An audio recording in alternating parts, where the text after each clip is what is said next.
Valayet-i Balx Osvalı kellerden Türkiye'de yaşayan şairin Penci Ercen'in yazan şiiri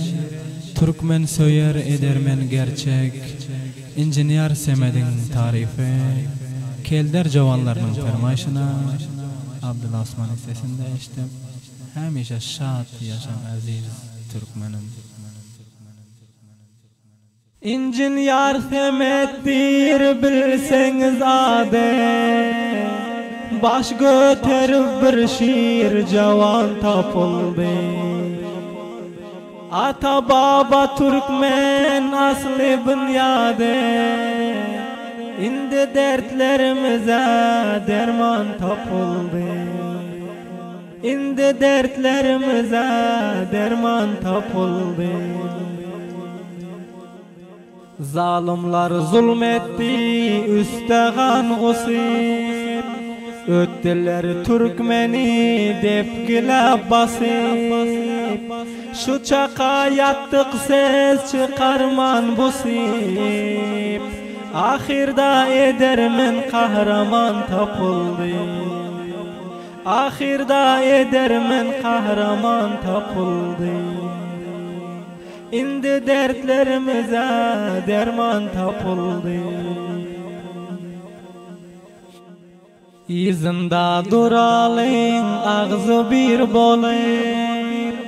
Yatmalım zulüme biz esir bolayım Bilin bağlap çıktı misli şir bolayım Türkmenden bir merde meydan tapıldı İndi dertlerimize derman tapıldı İnciniyar Semed'dir bilseniz ade Baş göterip bir şiir cavan tapıldı Ata baba Türkmen aslı bünyade İndi dertlerimize derman tapıldı İndi dertlerimize derman tapıldı Kellesi etekte çıktı hak deyip Bundan böyle hak idirmek yok deyip Ey Türkmenim sen tarihine bak deyip Fidakarına bir Osman tapıldı İndi dertlerimize derman tapıldı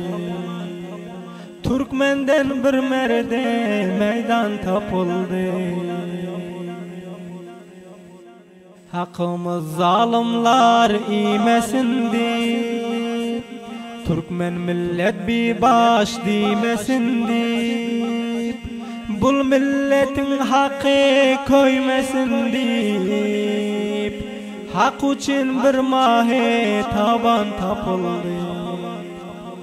İndi dertlerimize derman tapıldı Türkmenden bir merde meydan tapıldı İnciniyar Semed'dir bilseniz ade Baş göterip bir şiir cavan tapıldı Ata baba Türkmen aslı bünyade İndi dertlerimize derman tapıldı İndi dertlerimize derman tapıldı Penci Ercen'dir mertligin bildirip Türkmenlerin solgun yüzün güldürip Allahu Ekber deyip ağzın doldurup Yine bir yigit ba iman tapıldı Allahu Ekber deyip ağzın doldurup Yine bir yigit ba iman tapıldı İndi dertlerimize derman tapıldı İnciniyar Semed'dir bilsen